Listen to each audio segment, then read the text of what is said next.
Carlos Salinas de Gortari es un economista y político mexicano y naturalizado español que se desempeñó como presidente de México del 1 de diciembre de 1988 al 30 de noviembre de 1994.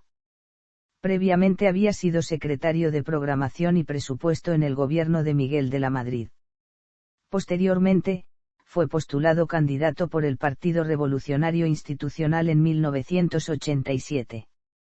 Resultó elegido presidente de México el 6 de julio de 1988, en una elección controversial ampliamente considerada como fraudulenta. Durante su sexenio, se dieron importantes cambios económicos, entre ellos firma del Tratado de Libre Comercio de América del Norte, privatización masiva de empresas estatales, incluida la banca, y la implementación del Programa Nacional de Solidaridad. Además se restauraron las relaciones Iglesia-Estado y se establecieron relaciones diplomáticas con la Santa Sede. Fue el último presidente al que se le asignó una partida presupuestal cuyo gasto no estaba sujeto a comprobación, denominada comúnmente partida secreta. Sin embargo, en las administraciones subsecuentes a la suya este tipo de gasto ha sido ejercido en secretarías de Estado con fundamento en el artículo 74 constitucional. Incluso después de haberse retirado de la vida pública de su país al finalizar su sexenio, durante los últimos años ha tenido apariciones públicas por invitación de instituciones tanto mexicanas como de otros países. Tal es el caso de sus ponencias dadas en la Universidad de Oxford, el Centro de Estudios Espinosa Iglesias, la Fundación José Ortega y Gasset, así como en el marco del 20º aniversario del Instituto Federal Electoral, entre otras. Actualmente vive con su segunda esposa, Ana Paula Gerard Rivero. El 12 de mayo de 2009 se desató una polémica en torno a su persona y la de su hermano Raúl Salinas de Gortari, por declaraciones de su antecesor, el expresidente Miguel de la Madrid Hurtado, sobre el desempeño de Salinas de Gortari como presidente. Las declaraciones, de las que al día siguiente se retractara el propio Miguel de la Madrid Hurtado, incluían acusaciones de corrupción y narcotráfico, por lo que el expresidente se arrepentía de haberlo hecho su sucesor. A menudo se menciona a Salinas de Gortari como el expresidente mexicano menos popular. De acuerdo con una encuesta nacional realizada en 2005 por Parametría, 73% de los encuestados dijo tener una imagen negativa de Salinas de Gortari, y solo el 9% afirmó tener una imagen positiva del expresidente. Educación y primeros años en la política.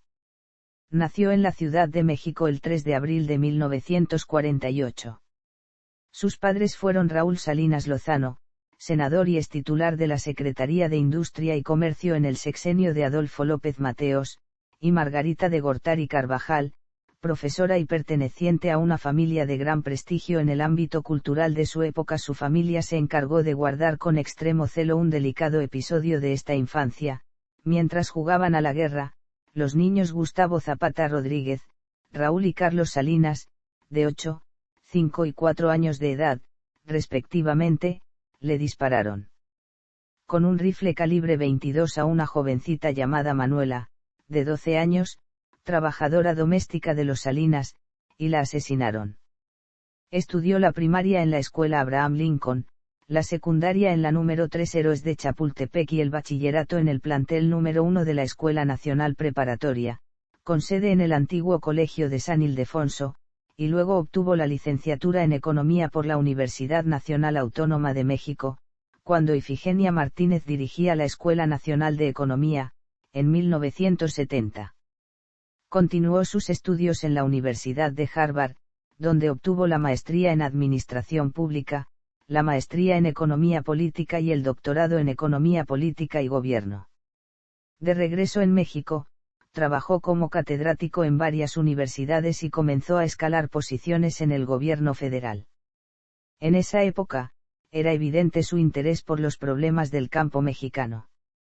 En 1982, publicó, con el Fondo de Cultura Económica, un estudio escrito en 1979, llamado Producción y Participación Política en el Campo. En 1982, su antiguo profesor en la UNAM, Miguel de la Madrid, fue elegido presidente de México y Salinas fue nombrado secretario de Programación y Presupuesto. Carlos Salinas fue designado candidato a la presidencia de la República por el PRI el 4 de octubre de 1987. Elecciones de 1988. Carlos Salinas ascendió a la presidencia en una de las elecciones más polémicas de la historia reciente de México, en las que ocurrieron diversas irregularidades y claroscuros que hasta la fecha no se han esclarecido. La elección se llevó a cabo el 6 de julio de 1988, luego de una inestabilidad económica de más de 10 años, la estructura del PRI se debilitó y por primera vez en la historia moderna de México se vio una candidatura de oposición, la de Cuauhtémoc Cárdenas Solórzano, con una posibilidad real de asumir la presidencia de la República la noche de la elección. El flujo de los datos que liberaba la Comisión Federal Electoral por medio del secretario de Gobernación, Manuel Barlet Díaz, se interrumpió. En el sistema de cómputo utilizado para el escrutinio. A las 8 horas del mismo día, se presentaron en la sede de la Secretaría de Gobernación los candidatos Manuel Claucir, Cuauhtémoc Cárdenas Solórzano y Rosario Ibarra denunciando la ilegalidad del proceso. En los días posteriores a la elección se realizaron diversas manifestaciones que expresaban el descontento por la manera en que se llevó a cabo la elección. El resultado oficial fue, 50% para Carlos Salinas, 31% para Cuauhtémoc Cárdenas y 17% para Manuel J. Claucir. El Colegio Electoral de la Cámara de Diputados declaró la validez y legitimidad de las elecciones y se otorgó el triunfo a Carlos Salinas de Gortari como presidente constitucional el 10 de septiembre de 1988. La declaratoria se publicó el 13 de septiembre en el Diario Oficial de la Federación. Esta fue la última elección presidencial calificada por el Poder Legislativo. Las boletas de votación, que la oposición exigía que se hicieran públicas para aclarar las anomalías, se destruyeron en 1992, por decisión de la Cámara de Diputados, controlada por el PRI y con el apoyo del coordinador parlamentario del PAN, Diego Fernández de Ceballos. En años posteriores, miembros del PRI como Miguel de la Madrid Hurtado o Beatriz Paredes Rangel reconocieron algunas de las irregularidades.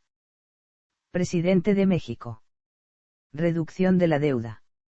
En 1982, el pago anual de intereses de la deuda externa de México era de $14,000 millones. Entre 1983 y 1988, se destinó casi el 7% del PIB para su pago. El monto de lo destinado era casi el equivalente a lo que necesario para salud y educación en todo el país. Al inicio del sexenio de Salinas, el monto de la deuda era del 45% del PIB, lo cual hacía necesario una reducción de esta deuda para lograr un crecimiento económico. Después de casi 4 años de largas negociaciones con el FMI, con políticos de Estados Unidos, mandatarios de países como Francia, Alemania, Canadá, Japón, Gran Bretaña y de otros países y con bancos comerciales en 1992, se llegó a un acuerdo y se logró una reducción de más de $7,000 millones. Debido a este logro, la deuda se disminuyó a $20,000 millones. La deuda total descendió de 63% del PIB en 1988 a 22% en 1994, y los pagos de intereses pasaron de 17% del PIB a 9,8% en 1994. Liberalismo social. El sexenio de Carlos Salinas marcó un parteaguas respecto de las gestiones priistas previas, especialmente las de Luis Echeverría Álvarez y José López Portillo, en la medida que rompió con el discurso y la ideología del nacionalismo revolucionario que todavía con Miguel de la Madrid trató de presentarse como el soporte ideológico del priismo. Salinas adelantó una serie de tesis que él mismo englobó bajo la categoría de liberalismo social que buscaba recuperar lo mejor de las tradiciones ideológicas del liberalismo juarista del siglo XIX y de la Revolución Mexicana del siglo XX. En este sentido, Salinas pronunció una serie de discursos durante 1991 y 1992 que sirvieron de soporte para impulsar algunas de sus más ambiciosas reformas. En un sentido, la que puso punto final a la reforma agraria, concebida ya desde tiempos de Luis Echeverría Álvarez más como un instrumento de control social que como una efectiva solución de problemas en el agro mexicano. Formó parte de esa ofensiva ideológica también la iniciativa para reformar las relaciones del Estado con las iglesias, especialmente la católica, aunque en este punto es donde es posible observar mayores tensiones entre la recuperación del juarismo propuesta por Salinas y las políticas desarrolladas por su gobierno. Salinas se inspiró para articular su propio concepto de liberalismo social, en los trabajos de Jesús Reyes Heroles, Otto Granados Roldán y José Francisco Ruiz Maasú. Pese a su deslinde con el neoliberalismo, en su libro La década perdida, de 2008, Miguel de la Madrid y él son considerados los padres del neoliberalismo en México. Privatizaciones. Hacia 1984, el gobierno federal era propietario u operaba poco más de 1.150 empresas de todo tipo, desde cadenas y productoras de cine y televisión, hoteles, inmobiliarias, mineras, ingenios azucareros, automotrices, siderúrgicas, pesqueras, transbordadores. También fue el caso de la siderúrgica Lázaro Cárdenas Las Truchas, Petróleos Mexicanos y de la Comisión Federal de Electricidad. La crisis de 1982 obligó al gobierno federal a nacionalizar la banca, con lo que la participación del Estado en la economía creció todavía más. En otros casos, sin embargo, el gobierno, lo mismo el federal que el del Distrito Federal y los de los estados, se convirtió en dueño de empresas como medida para evitar la quiebra de empresas privadas que se consideraba jugaban un papel importante para la economía del país o que simplemente empleaban a un número importante de personas. Esta dinámica se vio favorecida por dos procesos. En un sentido, por la sobrevaluación del peso mexicano que ocurrió ya durante los últimos años del gobierno de Gustavo Díaz Ordaz y de manera más clara durante los primeros años del gobierno de Echeverría, quien expandió el control del Estado sobre la economía al hacerse cargo de Teléfonos de México. La sobrevaluación hacía que las mercancías mexicanas fueran más caras que las que se producían en otros países. No solo eso, gracias a las políticas de industrialización seguidas desde el gobierno de Lázaro Cárdenas, las empresas mexicanas habían perdido calidad y eficacia. Esta dinámica estuvo a punto de romperse con la decisión de Echeverría de devaluar el peso justo antes de que terminara su gestión en 1976. Sin embargo, su sucesor, López Portillo decidió utilizar los recién descubiertos excedentes petroleros para mantener intocadas las políticas industriales y comerciales que había heredado de sus predecesores. Todas estas empresas operaban con déficit por lo que se mantenían gracias a una inyección constante de fondos públicos obtenido por medio de deuda, excedente petrolero o, en los peores momentos del periodo 1970 a 1982, por medio de la emisión de billetes y monedas sin sustento. Ello hizo que para 1982, el déficit público primario fuera de más del 10% del Producto Interno Bruto. Cerca de un 70% de este déficit provenía del sector paraestatal. Con los ingresos de las privatizaciones se obtuvo casi el equivalente a 23,000 millones de dólares, los cuales fueron utilizados para amortizar la deuda pública interna. Con estos recursos se logró una disminución de la deuda interna, en 1988 era del 19% y para 1994 fue del 6%. Dando como resultado una disminución de los pagos de intereses y logrando un crecimiento en el gasto social. Privatización de Telmex. Privatización de la banca. Tratado de Libre Comercio. A finales de los 80, el mundo atestiguó cambios como la caída del muro de Berlín, el fin de la Guerra Fría entre Estados Unidos y la Unión Soviética, el fin de la dictadura de Augusto Pinochet y la invasión de Estados Unidos a Panamá. Fue también un momento en el que los procesos de globalización de los mercados se intensificaron.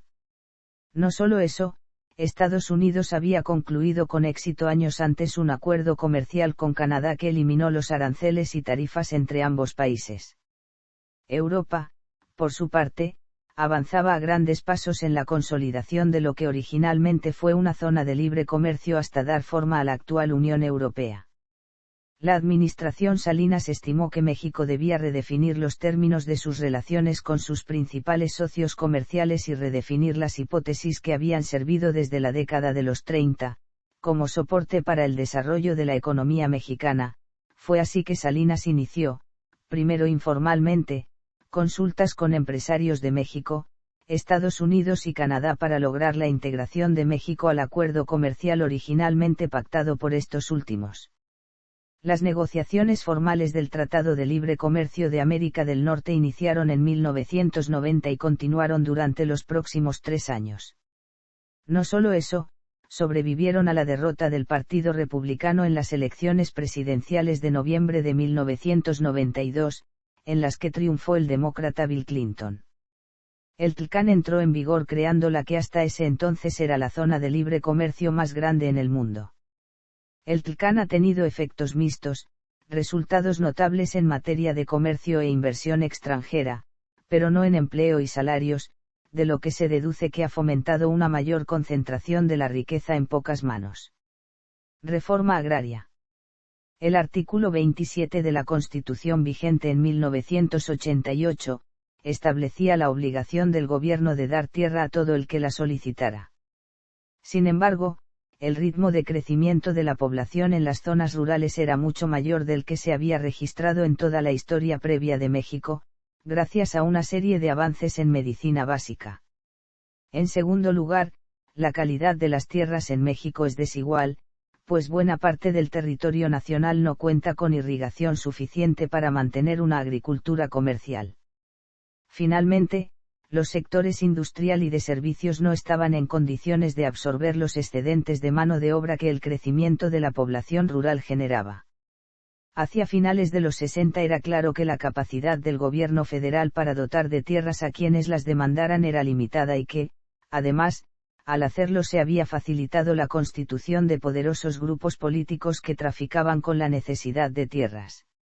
El gobierno de Luis Echeverría, sin embargo, optó por mantener la ilusión de la reforma agraria elevando al antiguo Departamento de Asuntos Agrarios y Colonización al rango de Secretaría de Estado, al tiempo que decidía intervenir las propiedades de algunas de las más exitosas agroindustrias del país con la promesa de distribuir esas tierras.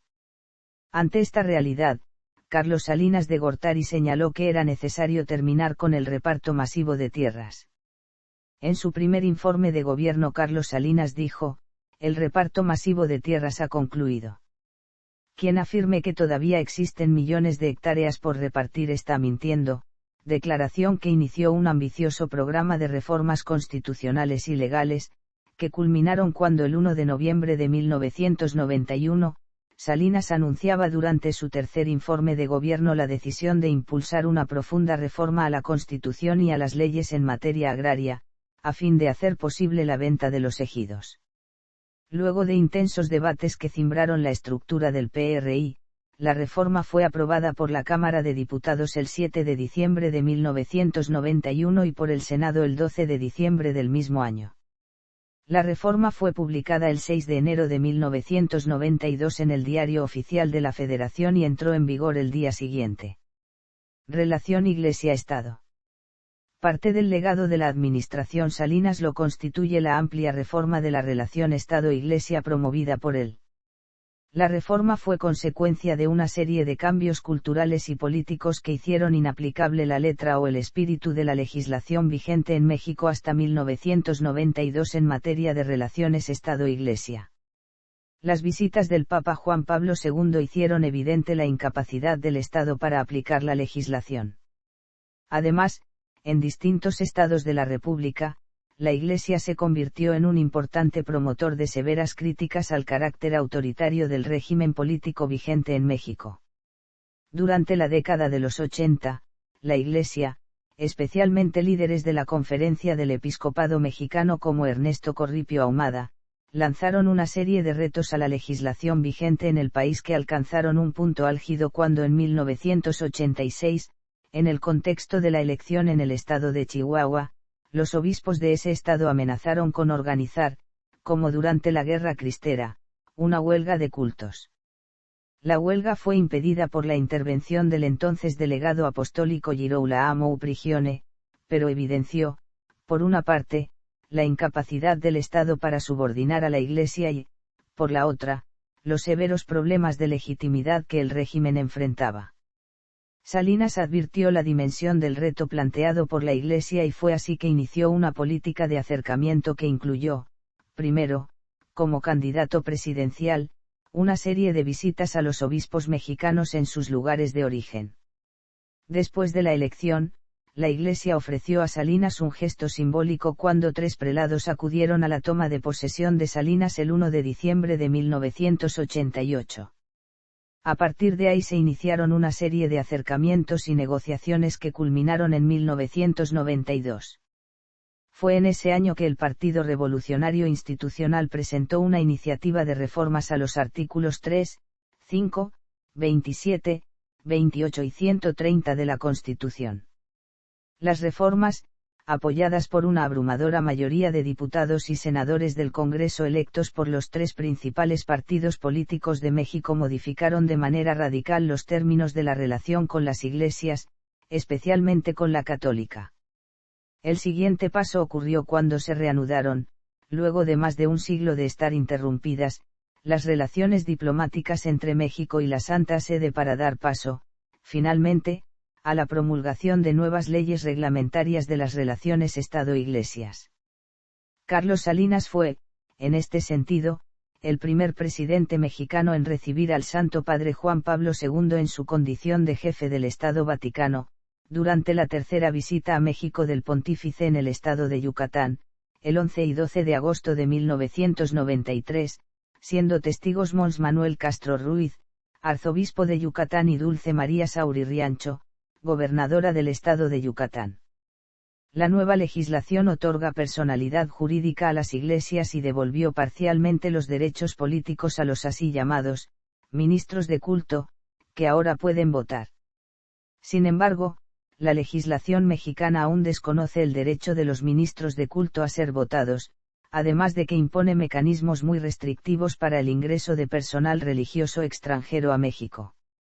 La personalidad jurídica de las iglesias está limitada también en lo que hace a su capacidad para ser propietarias de bienes inmuebles y especialmente para ser propietarias u operar medios de comunicación electrónicos.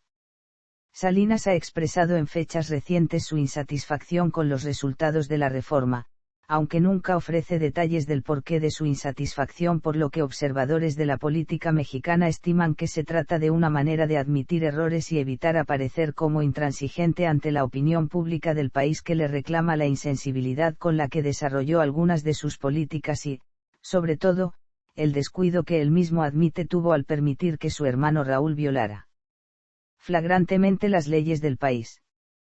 Programa Nacional Solidaridad y Desigualdad. El 2 de diciembre de 1988 se puso en marcha el programa Solidaridad, como primera acción de gobierno, el cual trataba de lograr mayor justicia social más allá de un esquema de transferencia de recursos o de subsidios focalizados.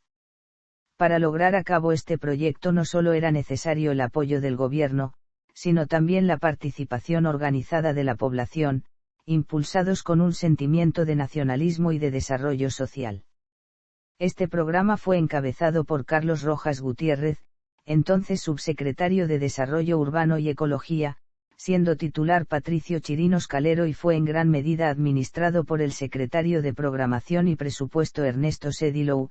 Posteriormente, en enero de 1992, pasó a formar parte de la recién creada Secretaría de Desarrollo Social, con Luis Donaldo Calousiou como titular. Durante 6 años se invirtieron el equivalente a casi 18,000 millones de dólares, de los cuales el 67% fue de recursos federales y el resto de gobiernos locales e inclusive de los propios participantes. Las tareas realizadas fueron diversas, entre las cuales se pueden destacar la rehabilitación y construcción de miles de escuelas, la organización de la población para introducir agua potable a sus comunidades, la introducción de servicio eléctrico en miles de comunidades rurales, la rehabilitación y construcción de diversos hospitales, la pavimentación de colonias populares, la entrega de más de 2 millones de escrituras y títulos de propiedad en zonas irregulares, más de 1 millón de créditos a la palabra a campesinos. La construcción de más de 20,000 kilómetros de caminos rurales así como la reconstrucción de 15,000 kilómetros de carreteras. La instalación de más de 14,000 tiendas de abasto comunitario. Sin embargo, en términos generales la desigualdad entre los más favorecidos y los menos favorecidos se disparó durante el sexenio de Salinas. En 1991, el país tenía a 2 hombres con una fortuna superior a los 1,000 millones de dólares en la lista de Forbes. En 1994, al final del sexenio de Salinas, ya eran 24. Y el más acaudalado de todos era Slim, beneficiario de la controvertida privatización de Telmex. Con algunas importantes modificaciones y con el nombre de Progresa durante el sexenio de Ernesto Sedillo, oportunidades durante los sexenios de Vicente Fox y Felipe Calderón, y prospera en 2014 con la presidencia de Enrique Peña Nieto. Estos programas han seguido constituyendo el tronco principal de la política social del gobierno federal en México. Levantamiento armado del EZLN en Chiapas. El 1 de enero de 1994, el autodenominado Ejército Zapatista de Liberación Nacional de forma sorpresiva y sin una declaración previa, inicia una insurrección armada en el estado de Chiapas, conocida como Levantamiento Zapatista. Una vez producidas las ocupaciones, emiten la Declaración de la Selva Lacandona por la que declaran la guerra al gobierno mexicano a la vez que piden trabajo, tierra, techo, alimentación, salud, educación, independencia, libertad, democracia, justicia y paz. En las primeras horas del Año Nuevo, los rebeldes atacan y consiguen ocupar las cabeceras municipales de San Cristóbal de las Casas, Altamirano, Las Margaritas y Ocosingo, Oshchuk, Huistán y Chanal. El 1 de enero atacó la XXX zona militar en un combate que duró más de 10 horas a pesar de que el comandante militar, el general Gastón Menchaca Arias, había concedido el día franco a varios integrantes de sus tropas con motivo del Año Nuevo. Finalmente, el EZLN no consiguió su objetivo y se replegó selva adentro. Al mismo tiempo, se llevaría a cabo la batalla de Ocosingo, una de las batallas más sangrientas de aquellos primeros días de enfrentamientos. Según fuentes gubernamentales, el ejército federal combatiría al EZLN con la instrucción de cuidar a la población civil. En una de estas acciones resulta muerto el subcomandante insurgente Pedro, jefe del Estado Mayor del EZLN. El día 3, los rebeldes capturan al general Absalón Castellanos Domínguez, exgobernador de Chiapas, y para el 4 de enero el ejército ya tenía el control total de Ocosingo y las demás cabeceras municipales que el EZLN había tomado. Durante los siguientes 8 días la capacidad de ataque del EZLN era casi nula. Los informes castrenses confirmaban la derrota del EZLN a manos del Ejército Federal y su fracaso respecto a la primera declaración de la Selva Lacandona en cuanto a marchar hasta la Ciudad de México, ya que militarmente los rebeldes no tuvieron oportunidad de ir más allá de los municipios inicialmente tomados. El ataque de los subversivos se cobra un balance de 57 muertos y 40 heridos. Tras la sorpresa inicial, el presidente de la República Mexicana, Carlos Salinas de Gortari, dirige un primer mensaje a la nación el 6 de enero, negando que se trate de un alzamiento indígena y ofreciendo perdón a quienes depongan las armas. Desde el gobierno se acusa al EZLN de recibir apoyo extranjero mientras que el EZLN emite un comunicado en el que rechaza esas acusaciones y denuncia abusos de los militares que combaten contra ellos. No habiendo alcanzado sus objetivos y ante la respuesta militar, los rebeldes reaccionan en un primer momento buscando una salida negociada y proponen al obispo de San Cristóbal de las Casas, Samuel Ruiz, Rigoberta Menchú y al periodista Julio Escarar como mediadores del diálogo. Días después establece unos requisitos que debería cumplir la comisión negociadora. El gobierno responde nombrando el día 10 de enero a Manuel Camacho Solís como comisionado para la paz y la reconciliación en Chiapas a la vez que ofrece al EZLN, paz con justicia y democracia. El EZLN prosigue con su actividad guerrillera, y el día 8 hostiga mediante disparos las instalaciones del cuartel general de la XXX y zona militar. Se registran atentados contra torres de abastecimiento eléctrico y contra un gasoducto de petróleos mexicanos. También presuntos zapatistas derriban 2 torres de abastecimiento eléctrico en los estados de Puebla y Michoacán y al día siguiente estalla un coche bomba en la capital mexicana. Además, grupos simpatizantes a los zapatistas arrojan una bomba en el Palacio Municipal de Acapulco. Después estalla un coche bomba cerca de un campo militar en el Estado de México, Hidalgo y la capital mexicana, respectivamente. Los rebeldes advierten de más posibles atentados en la capital mexicana. El día 12 de enero, el presidente Carlos Salinas de Gortari ordena un alto el fuego unilateral del ejército en Chiapas como primer paso para iniciar el diálogo, y envía a la Comisión Permanente del Congreso de la Unión su propuesta de ley de amnistía general. En ese momento, los enfrentamientos motivados por la insurrección habían causado 108 muertos, según datos oficiales, mientras el subcomandante insurgente Marcos afirmaría años después que 46 rebeldes fueron muertos durante los 12 días de combates entre la guerrilla y el ejército mexicano en enero de 1994. En el ámbito político, el 18 de enero se produce la renuncia del gobernador interino de Chiapas, el Merced Sar, que es sustituido por Javier López Moreno, y el EZLN, que había aceptado a Manuel Camacho como comisionado de paz, propone una agenda de 4 puntos para negociar y establece, mediante un comunicado, la agenda para iniciar la negociación. Los rebeldes también anuncian intenciones de intercambiar al exgobernador secuestrado por prisioneros zapatistas. Camacho Solís acepta la propuesta. Unas 70.000 personas marchan en la Ciudad de México a favor de la paz. Justo un mes de haber comenzado su insurrección, el EZLN hace un llamado a los indígenas de Guerrero para que no les dejen solos. También llaman a organizaciones no gubernamentales a formar un cinturón de paz en torno al diálogo. La Cruz Roja, la sociedad civil y la policía militar instalan cinturones para resguardar las negociaciones mientras van llegando a San Cristóbal de las Casas 19 delegados zapatistas para participar en las jornadas por la paz y la reconciliación, iniciándose las primeras conversaciones entre el EZLN y el gobierno federal el 16 de febrero. El 1 de marzo, el EZLN presenta al gobierno salinista una lista con sus demandas, y este propone cambios políticos ordenados en el marco de la ley. El diálogo termina el día 22, sin acuerdos, y los zapatistas anuncian una consulta para revisar el documento gubernamental entre sus comunidades indígenas y de sus bases de apoyo a la vez que restringen el acceso de la prensa a la zona de conflicto. Pero la crisis política terminó por hacerse manifiesta y en la tarde del 23 de marzo, el candidato priista a la presidencia de la República, el exsecretario de Desarrollo Social durante el sexenio salinista, Luis Donaldo Calousio Umurrieta, sería asesinado en Lomas Taurinas, una colonia de la ciudad de Tijuana, al norte de México. Las circunstancias del asesinato dieron lugar a sospechas de la complicidad de algunos altos mandos políticos y militares e incluso de la misma oficina presidencial. Para mediados de 1994, el ejército federal tenía apostados, según los cálculos más conservadores, 12.000 efectivos y centenares de retenes y bases de operaciones militares.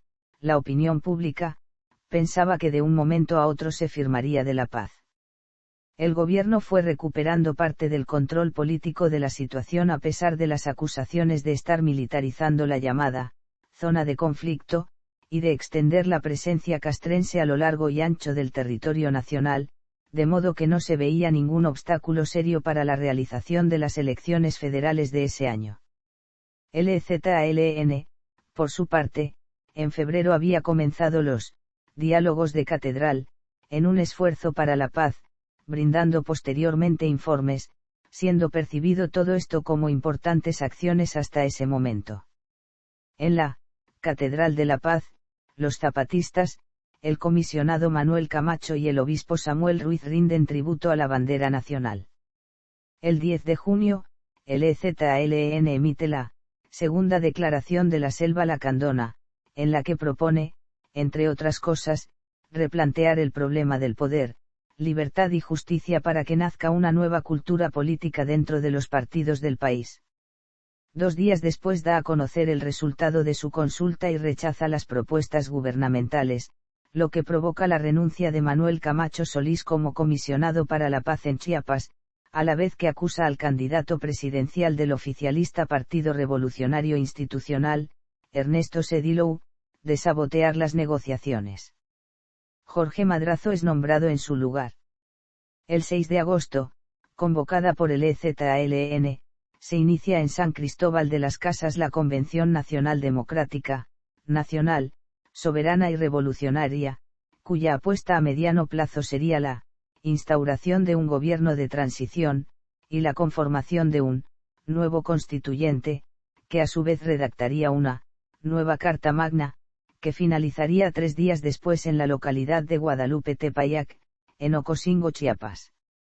Sin embargo, la CND se vería desmovilizada luego de las elecciones federales de 1994 y del triunfo de Ernesto Sedillo Ponce de León, quien siendo coordinador de campaña de Calousiou, tras la muerte de este, se convertiría en el candidato priista a la presidencia de la República. En el estado de Chiapas, Eduardo Robledo Rincón, candidato priista a la gubernatura de la entidad, se proclama ganador en medio de protestas y acusaciones de fraude por parte de la Alianza Cívica Nacional y Chiapaneca, que argumentaba que un conjunto de irregularidades, como cartografía amañada, aprobación de distritos y casillas atravesando montañas y cañadas en vez de secciones electorales siguiendo la geografía natural para impedir que miles de campesinos e indígenas pudieran votar. Recolección de credenciales de elector por parte del Ejército Federal, presencia de caciques en las urnas, coacción del voto a través de formas clientelares diversas, amenazas directas y de desaparición o cambio de actas, etc., si afectó los resultados de la elección, modificando la correlación de fuerzas a favor del candidato priista local. El 13 de octubre, el obispo Samuel Ruiz, presenta una iniciativa para un nuevo diálogo y para reiniciar las conversaciones entre el EZLN y el gobierno federal, que es saludada positivamente por el EZLN en noviembre. Sin embargo, a primeros de diciembre los zapatistas consideran que la imposición de Eduardo Robledo formaliza la ruptura al cese del fuego por parte de las tropas militares y nombran a Amado Avendaño Figueroa, director del periódico local El Tiempo y candidato perredista a la gubernatura, como gobernador en rebeldía. Ello incluyó la entrega del bastón de mando por parte de los pueblos indígenas del estado, los cuales habían decretado su autonomía desde octubre. Asesinato de Luis Donaldo Calousiou. El 23 de marzo de 1994, durante un acto de su campaña electoral en la colonia popular Lomas Taurinas de Tijuana, Baja California, fue asesinado Luis Donaldo Calousiou, candidato presidencial del PRI, por medio de 2 disparos. En el instante fue detenido el autor de este hecho, Mario Aburto Martínez. El 24 de marzo fue declarado día de luto nacional y el izamiento de la bandera nacional fue a media asta en señal de duelo. El 29 de marzo el PRI postuló como candidato sustituto a Ernesto Sedillo Ponce de León. Crisis económica de 1994 y error de diciembre. Para el año 1994 Carlos Salinas de Gortari tuvo un elevado gasto gubernamental en obras públicas con el objeto de mantener la inercia de crecimiento de su gobierno y con ello la popularidad. Este gasto gubernamental llevó a un déficit de cuenta corriente histórico y para poder lidiar con ello Salinas emitió los tesobonos, instrumentos financieros del gobierno que aseguraban pagos en dólares y con los cuales pudo recaudar fondos el Banco de México. Con los diversos sucesos políticos ocurridos en 1994, muchos de los inversionistas se asustaron y fueron a canjear los tesobonos por efectivo, vaciando las reservas monetarias del Banco de México. Era necesario la toma de decisiones económicas para impedir la crisis, tales como alza en las tasas de interés para recuperar reservas y contraer la base monetaria o generar una devaluación controlada del peso. Sin embargo, Salinas de Gortari no tomó ninguna acción, presuntamente con el objetivo de no perder popularidad puesto que buscaba el apoyo internacional para su candidatura a director general de la Organización Mundial de Comercio. Ernesto Sedillo, su sucesor, incapaz de articular una estrategia de amortiguamiento de los vencimientos de pagarés denominados en dólares, y con un manejo incorrecto en términos políticos, fue corresponsable y precipitó el advenimiento de una de las peores crisis financieras que ha vivido México, conocida como Error de Diciembre, y en el exterior como Efecto Tequila. Escándalos postpresidencia. Al poco tiempo de dejar el cargo, el 28 de febrero de 1995 su hermano Raúl fue arrestado y condenado tras haber sido acusado de diversos delitos entre los que destacaban el tráfico de influencias, corrupción, evasión fiscal y la autoría intelectual del asesinato de su excuñado, el entonces diputado federal José Francisco Ruiz Massieu. El 1 de marzo de 1995, el expresidente Salinas de Gortari se había declarado en huelga de hambre durante 36 horas. Salinas alegaba que el arresto de su hermano y el clima de linchamiento mediático que se había propiciado a partir del Error de Diciembre, provenían directamente de Los Pinos. El 3 de marzo de 1995, tras una reunión en la residencia oficial, Salinas abandonó el país para regresar solo esporádicamente por asuntos familiares durante el sexenio de Sedilou. En el 2005, tras 10 años, 3 meses y 13 días, Raúl Salinas de Gortari quedó libre. Tampoco se estimó que tuviera responsabilidad en el homicidio de José Francisco Ruiz Massieu, si bien le quedan pendientes procesos por delitos considerados menores, como falsificación de documentos y tráfico de influencias. Otro de los hermanos, Enrique Salinas de Gortari, a quien la Interpol investigaba por lavado de dinero, fue asesinado en el Estado de México, en 2004 en circunstancias aún no esclarecidas. Libros publicados. En 1982 publicó con el Fondo de Cultura Económica, en una edición de la SEP, un estudio realizado en 1979, llamado Producción y Participación Política en el Campo.